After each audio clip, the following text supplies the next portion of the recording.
Bine v-am găsit, bine v-am regăsit, dragilor din Zodia Vărsător, oriunde v-ați afla.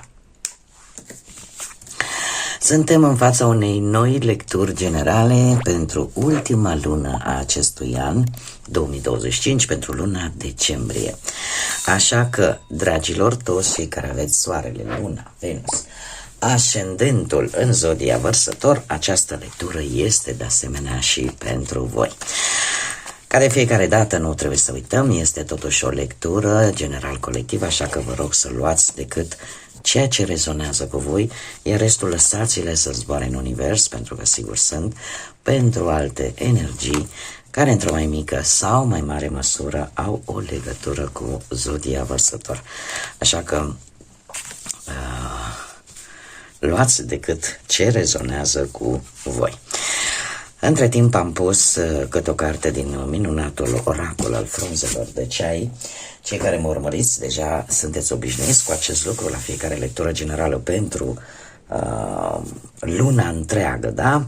Câte o carte pentru fiecare săptămână din luna lui decembrie, să vedem așa pe ansamblu cam cu ce vine această lună pentru voi. Dar înainte de a desconspira ce se află în aceste cărți, așa cum am obișnuit în ultima perioadă, am zis să fac o mică introducere și din punct de vedere astrologic pentru voi, dragilor din Vărsător. Cu ce aspecte astrale vine această ultimă lună din an și prima lună de iarnă, luna lui decembrie, și avem ca prim eveniment astral, avem pe 4 decembrie o lună plină în Gemeni, care va pune foarte mult accent pe felul în care dialogăm, pe felul în care ne comunicăm cu ceilalți, pe informațiile pe care le putem primi sau le putem da și pe anumite adevăruri, anumite lucruri neștiute care pot ieși la suprafață. De asemenea, avem Soarele care intră deja în Capricorn pe 21 decembrie, deci intrăm în Zodia Capricornului, care face ca, odată cu acest solstițiu de iarnă, să trecem către o energie mult mai cardinală. Ce înseamnă asta? Că vom simți nevoia de a fi mai structurați, mai cu o bază mai solidă, indiferent de ce aspect al vieții vorbim, și de a ne face planuri un pic, dacă n-am putut până acum, dar un pic mai pe termen lung. Desigur, faptul că avem și un Mercur care iese din retrogradare undeva pe 11 decembrie aduce așa ca o gură de aer proaspăt pentru toate zodiile, pentru că, în sfârșit, până pe la jumătatea lui decembrie o să se mai resimtă retrogradarea lui Mercur, adică starea de impulsivitate, un dialog complicat, dificil, probleme în momentul în care vrem să începem lucruri noi și parcă n-avem idei. Da, adică toate aceste blocaje pe care poate unii dintre noi le-am resimțit în ultima perioadă se mai prelungesc, ca să zic așa, un pic până pe la jumătatea lui decembrie, după care, în momentul în care Mercur intră în mers direct în Săgetător, de data aceasta, sunt mai bine aspectate călătoriile, sunt mai bine aspectate ideile, planurile pe termen lung, comunicarea se îmbunătățește, e mult mai deschisă, da? Așa că nu e rău deloc. Ce ar mai fi de spus? Faptul că avem un nod nord în Pești și un nod sud în Fecioară, ceea ce face ca, să apară o mică dificultate în momentul în care încercăm să renunțăm la vechi tipare, ca să zic așa, da? La felul în care îi vedem pe ceilalți, la felul în care poate încercăm să controlăm o anumită situație. Cert este că, fiind o lună atât de magică și cu acest aspect astral, cu nodul nord în Pești și nodul sud în Fecioară, cumva apare tendința de a comunica cu acel ceva superior. Rugăciunea este un aspect important, foarte important pentru mulți dintre noi în această lună și orice altă activitate, meditație, indiferent ce, care ne poate conecta cu cineva mult mai presus de noi înșine. Este de fapt un îndemn practic de a relua conexiunea cu acel ceva la nivel înalt. Și în felul ăsta apare o recalibrare chiar și din punct de vedere karmic. Da? Și atunci ajungem la o transformare spirituală și la o necesitate poate pentru unii dintre noi de a fi un pic mai compasivi decât în mod normal.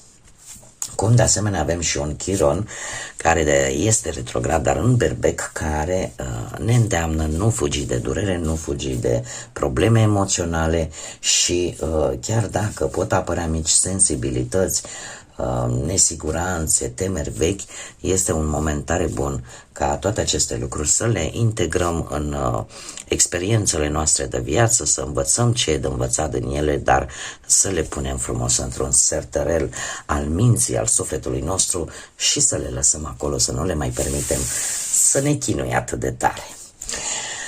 Bun, dragilor, toate aceste aspecte astrale, cât și multe altele pe care eu nu pot să vi le expun aici, am cules așa câteva care mi s-au părut mai interesante, pentru că alminteri am fi stat destul de mult aici. Pentru voi, în mod special, dragilor din Vărsător, această lună vine cu o energie foarte, foarte creativă. Aveți idei foarte bune, aveți colaborări foarte bune. Și eu aș spune că atât pe planul ăsta al muncii, cât și pe planul financiar, proiectele colective și sociale pe voi vă avantajează, adică colaborările. Vă avantajează atât pe parte profesională cât și pe parte financiară. Deci, strategia în colaborare, să zicem, vă ajută foarte mult. Dacă vorbim de dragoste, dacă vorbim de relații sentimentale, aceste relații pot exista dacă, ca și bază, au înțelegerea și a fi autentic, a fi așa cum ești. E posibil ca cei care se află deja într-un cuplu să le vină idei noi, da, pentru că am văzut bine, Mercur iese din retrogradare, și idei noi care să dezvolte și mai mult relația. Dacă vorbim de sănătate, asta pentru că multă lume îmi cere, dar am zis măcar din punct de vedere astrologic să fac acest lucru, pe partea sănătății trebuie să știți să gestionați mult mai bine stresul. Stresul prin activități, cum să spun eu, sociale care sunt benefice, atât pentru voi cât și pentru ceilalți. Cum să spun eu, voi ca și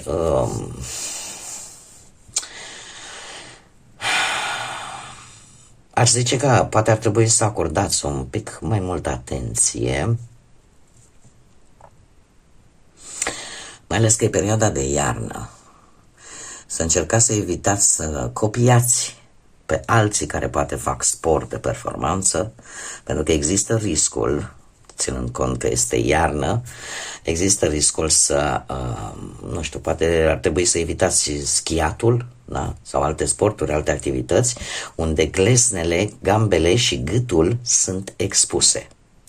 Și aici trebuie să aveți un pic de grijă. Cum, de asemenea, așa cum bine am mai spus, trebuie să aveți totuși grijă și cu stresul, da? Iar activitățile pe care voi le faceți să fie un pic de natură care, cum să spun eu, benefică pentru voi, pentru a elimina acest stres, da? Nu știu, să faceți ceea ce știți voi că vă relaxează foarte tare și de obicei ar fi bine să evitați sporturile astea extreme dacă nu aveți o pregătire în prealabil. Da? Pe partea asta, când e iarnă, gleznele, gambele, gâtul sunt destul de... trebuie să acordați o atenție. mărită la ele. Haideți să vedem acum și cu ce vine această primă săptămână din decembrie pentru voi, dragilor din Vărsător, cu anumite lucruri legate de familie. Situații legate de familie. Ia să vedem. Situații legate de familie care pot implica în a doua săptămână așteptarea unor vești, al unui pachet, a unei scrisori, al unor noutăți. Posibil din partea familiei sau nu, e obligatoriu. Dar în a doua săptămână voi sunteți în așteptare de ceva. Cea de-a treia săptămână vine cu Balanța. Se pare că e un îndemn de a încerca să-ți ții viața un pic în echilibru, de a nu face excese. Un îndemn de a nu face excese și nu se putea altfel. Avem osul dorinței, da, vine din tradiția asiatică. Este un os de pui, așa era, nu știu să vă zic exact cu certitudine, dar ce știu, că acest os de pui îi se pune o dorință și dacă rămâne întreg, acea dorință ți se va împlini. Și se pare că către finalul acestui an și acestei luni voi chiar veți avea parte de o dorință care devine realitate. Da? Ceva care pe care voi l-ați dorit foarte mult. Când devine realitate, poate să devină realitate în această lună sau în perioada imediat următoare. Dar cert este că ceva devine real. Haideți să vedem acum și care este energia generală pentru dragii mei din Vărsător. Energia generală, ia să vedem. Și avem energia generală, o lună plină în Leu. Se pare că veți celebra. Veți celebra anumite lucruri și vei avea ocazia să te arăți așa cum ești. Vei avea ocazia să te exprimi într-un mod foarte autentic. Iar lucrul ăsta te va face să te simți mândră de tine. O celebrare. O celebrare importantă pentru voi, dragilor. Un moment de autenticitate pentru voi. Haideți să vedem acum și ce ne spune tarotul, ce vine pentru dragii mei din Vărsător în luna lui decembrie, atât pe plan profesional, financiar sau sentimental. Să vedem.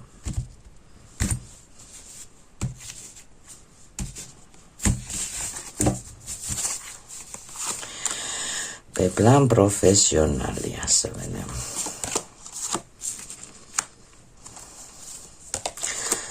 Dragilor, pe plan profesional s-ar putea să faceți destul de multe drumuri pe probleme de-astea de hârțogăraie, de documente, dar le veți duce la bun sfârșit, cel puțin pe partea asta profesională. Se pare că lucrurile sunt destul de echilibrate. Într-adevăr, cu precădere cei care aveți un ascendent într-o zodie de foc, Berbec, Leu sau Săgetător, am văzut deja aici această lună plină în Leu. Dar, în general, pe partea asta a muncii, aș spune că sunteți foarte hotărâți să vă apărați convingerile, să vă apărați reușitele voastre, să vă mențineți poziția, poate la locul de muncă, chiar dacă poate ați avut parte de anumite dificultăți, dar sunteți foarte hotărâți, foarte determinați să vă protejați poate jobul vostru, să vă protejați poate afacerea voastră, poziția voastră, da? Și sunteți destul de defensivi, ca să zic așa, pentru cei care vor încerca să vă ia ceea ce voi considerați că deja ați muncit, vă aparține și cumva trebuie să rămână la voi. Dar o veți face, eu aș spune, într-un mod foarte inteligent. De ce? Pentru că avem moderația. Moderația care îmi vorbește despre un echilibru emoțional. Veți ști cum să comunicați. veți ști cum să cooperați cu ceilalți în așa fel încât, cum să spun eu, lucrurile să decurgă cât mai bine, iar această regină de bâte nu face altceva decât să-mi spună că veți fi foarte carismatici, foarte plin de energie, cel puțin pe partea asta profesională, da? Veți avea o intuiție foarte puternică care vă va ghida și vă va spune lucruri esențiale în comunicarea cu ceilalți, dar ce pot să vă spun că vă veți folosi istețimea.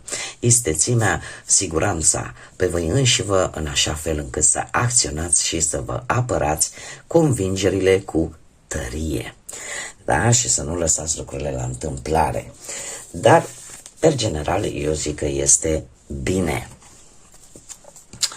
pe partea asta a muncii. E posibil chiar și unii dintre voi să fi dat vreun interviu ceva și nu numai voi, clar, au mai dat și alții, dar se pare că voi posibil să veniți cu ceva în plus. Da? Să veniți cu ceva în plus și să aveți parte de de o reușită într-un job.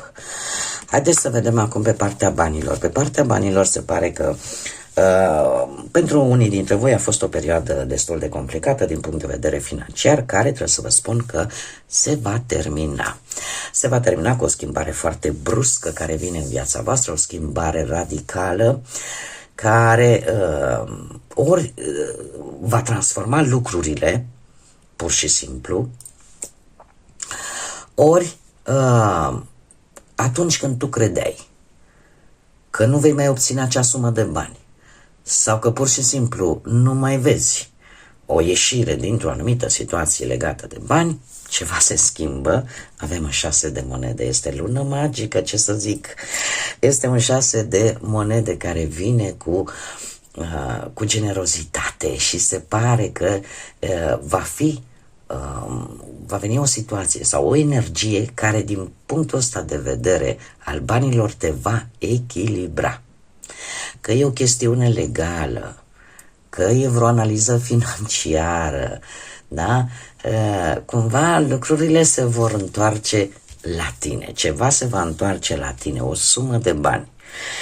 Iar pentru tine, dragule, draga mea din Vărsător, este ca o gură de aer proaspăt, ca o rază de lumină, pentru că ai arcanul tău, steaua care îmi vorbește de fluiditate, cumva acest blocaj pe care l-ai avut până acum parcă se risipește și începi în sfârșit să vezi și lumina de la capătul tunelului, da? Lucrurile încep oarecum să se miște și în sfârșit îți recuperezi, ca să zic așa, echilibru, îți recuperezi speranța. Deci lucrurile merg spre bine și pe partea asta financiară. Haideți să vedem acum pe plan relațional, sentimental, cei care vă aflați într-o relație, dragilor. Voi se pare că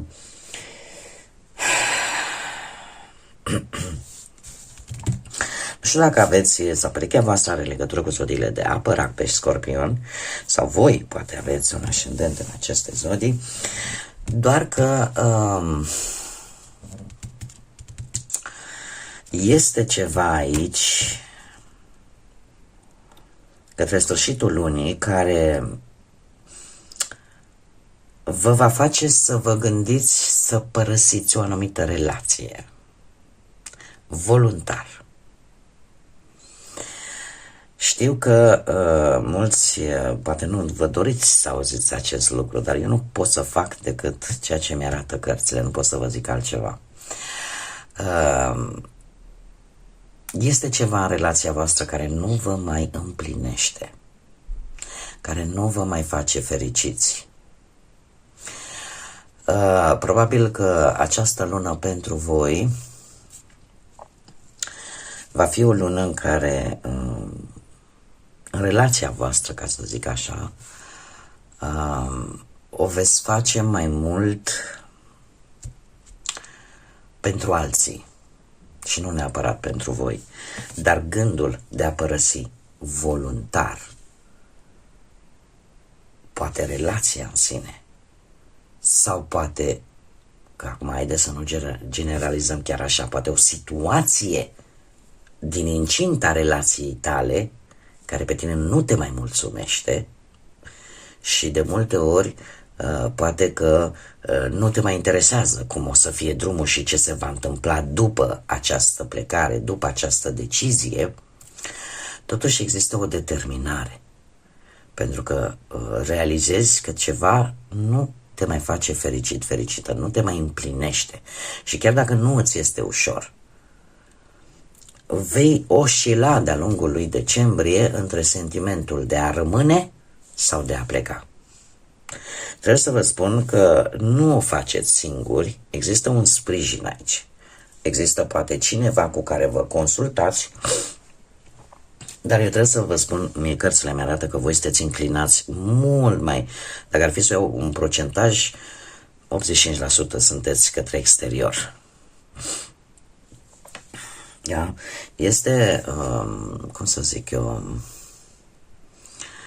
o faceți, există ceva în relația voastră în care voi, într-adevăr, acordați mai multă atenție pe cămin, pe familie, da? Dar este ceva, așa cum am mai spus, care parcă nu mai coincide cu modul vostru de a vedea o relație, cu modul vostru de a gândi. Este ceva care nu vă mai împlinește.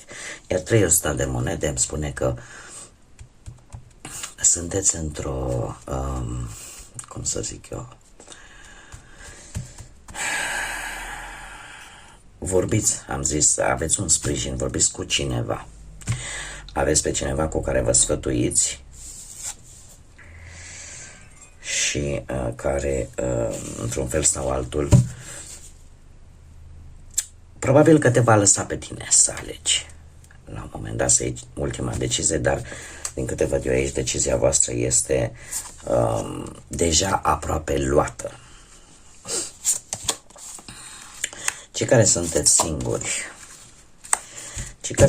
singuri, dragilor, există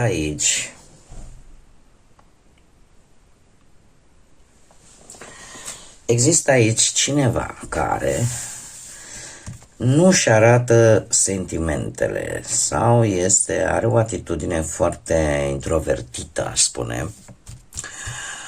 Că sunteți voi, că este altcineva. Dar eu aș mai spune un lucru. Eu cred că sunteți voi, dar mare atenție. Eu cred că voi sunteți foarte precauți vis-a-vis de posibil o relație recentă care vouă nu vă inspiră încredere. O relație în care sunteți mult mai protectori cu bunurile voastre, în special materiale, și posibil ceva să vă spună, domne, trebuie să ai mai multă grijă. Avem magul. Se pare că aveți acel talent, acea abilitate, da? Acea încântare, ca să zicem așa, de a vedea lucrurile, situații. Și într-adevăr ceva se va confirma. Un 3 de spade, din păcate. Situația în care te vei simți poate refuzat. Vei simți anumite, cumva ți se vor confirma anumite îndoieli pe care le aveai vis-a-vis de cineva. Chiar dacă poate unii dintre voi ați fost prevăzători, dar știți cum e, că de multe ori ne gândim, știu cam ce mă așteaptă, am idee, cumva zici că mental ești pregătit. De fapt, nu suntem cu totul pregătiți, pentru că acest eșec, ca să zic așa, sau pentru că nu este ceva de care să zici, dom'le, nu pot să sufăr sau nu trec cu vederea, nu.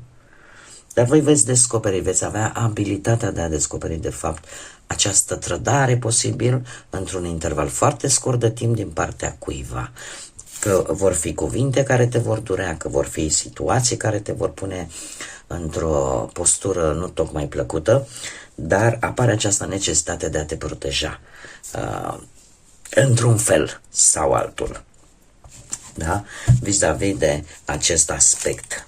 Este ceva aici care, chiar dacă ești conștient de acest lucru și ții măsurile de prevedere, totuși te afectează, vrei nu vrei, te afectează într-o oarecare măsură.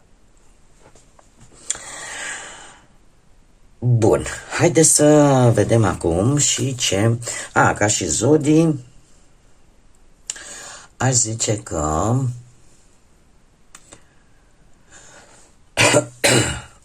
am văzut zodiile de apă, Rac, Pești, Scorpion, am văzut Săgetător, zodii de foc, Berbec, Leu, Săgetător încă o dată. Da? Mergem mai departe, haideți să vedem și ce inițiale de nume, prenume, pseudonim sau porecle de persoane cu care voi puteți interacționa de-a lungul lui decembrie sau care vor avea o anumită importanță pentru voi. Și avem prima literă, litera Z, încă o dată litera Z, curios, avem litera U, litera L, litera M, litera J, litera R și litera E. Puteți să vă regăsiți foarte bine și propriile inițiale aici. Bun, dragilor, ca și zodii, în afară de cele pe care tocmai vi le-am spus, într-adevăr predomină zodiile de apă, Rac, Pești, Scorpion. Avem zodii de aer, la fel ca și voi, Gemeni, Balanță, Vărsător. E adevărat, mai puțin, dar nu deloc, zodiile de foc. Berbec, Leu, Săgetător. Haideți să mergem mai departe și să vedem care este mesajul special pentru voi, dragilor din Vărsător, în luna lui decembrie.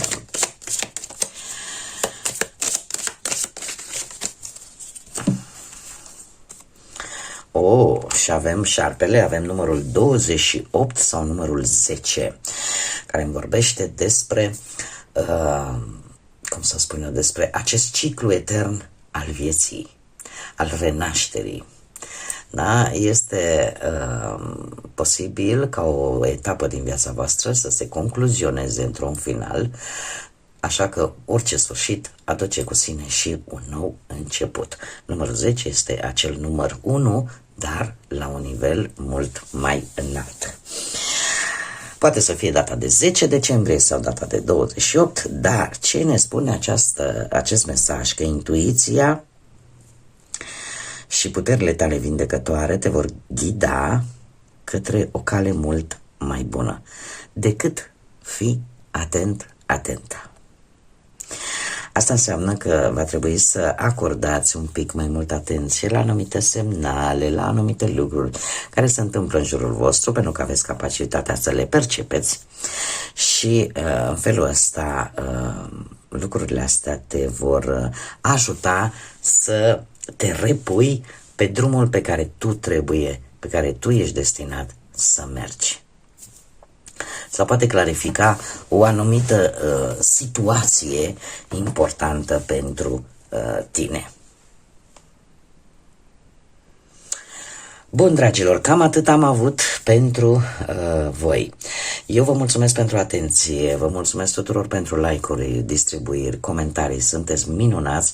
Invit pe toți cei care până acum nu v-ați abonat, dacă ați rezonat, dacă v-a plăcut și mai doriți să vedeți astfel de lecturi, nu ezitați, abonați-vă, este gratuit. Cum de asemenea nu uitați să activați clopoțelul, cel care vă notifică atunci când eu fac publicații noi. În ceea ce privește această lună decembrie, vă doresc o lună magică, o lună în care bunătatea și spiritul compasiv să fie în fiecare dintre noi, să aveți parte de multă lumină și multă căldură, atât în suflete cât și în gânduri. Așa că până la o nouă lectură, eu vă doresc tot binele din lume, multă energie pozitivă și, desigur, să fiți iubiți, dragilor.